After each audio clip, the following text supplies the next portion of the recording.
And what role do fathers play in bringing up a confident child, and especially girl child? Yeah. I don't know so much about boys, but you're going to tell us about that because you're bringing up boys too. What role does a father play in bringing up a confident girl child? I would say the three things. One is to love them. The other one is to be the authority figure in their lives, and then the other one is to be present. So love them, be the authority, and be present. So loving them, it means unconditional love, and in this case, making sure that you listen to them, you play with them. It means you hang out with them. You are not embarrassed about them, and you affirm them and their peers, and really be their biggest champion. Exactly. And so when you do that as a father, definitely you score some points with your kids, and that boosts their self-esteem. You're not embarrassed about them. Tell me about that part. Well, your child is your child. They are very precious to you. When they're given to you, when God gives that child to you, you have to love them with everything that they are. You know, they can be cheeky, they can do all these things. So not embarrassing them is, you know, don't allow yourself to be caught up in comparison games. You know, like, oh, you're not like so-and-so. So because when you bring that point up, it means they are less than. And so they're not deserving of your love unless they measure up to so-and-so.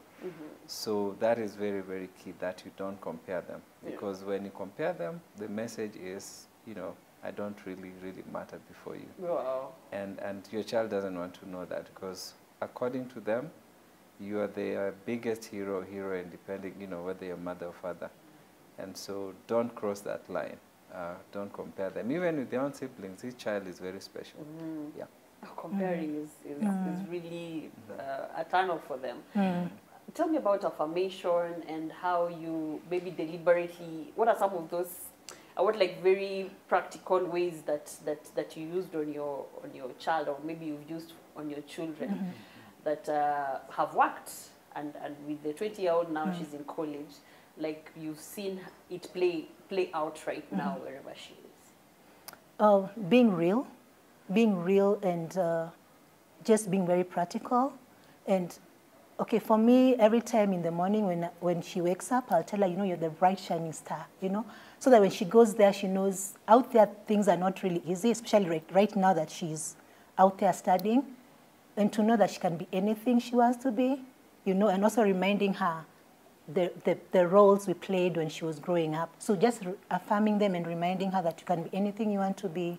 You know, you need to be confident. You need to speak out. Let your color not judge you, because where she is working with different generation, different races. Yes. So just making her know that she can be anything she wants to be, you know, and just letting her know that she's a bright star, and stars don't struggle to shine. So out there, just shine and go for it, you know.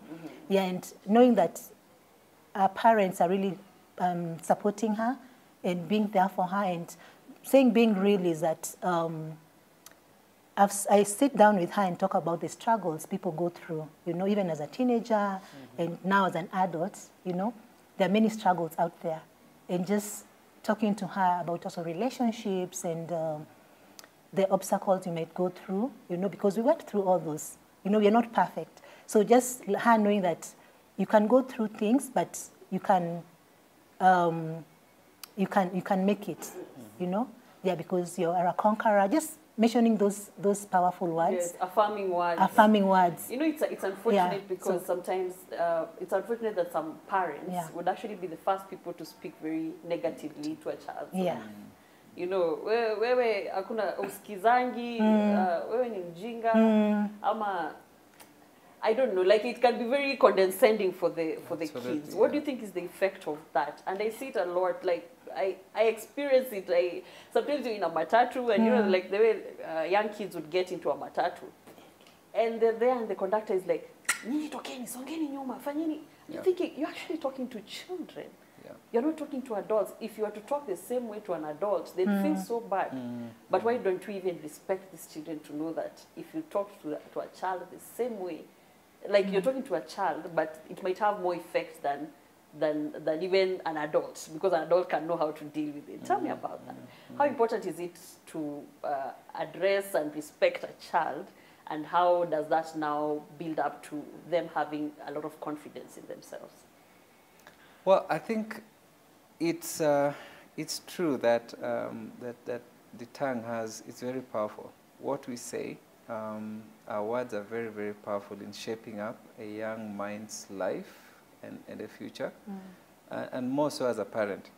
So, we can't control what goes out there, but if you can control what comes out of you as a parent, because whatever you say actually has, eternal sort of repercussion, because the child take it very seriously.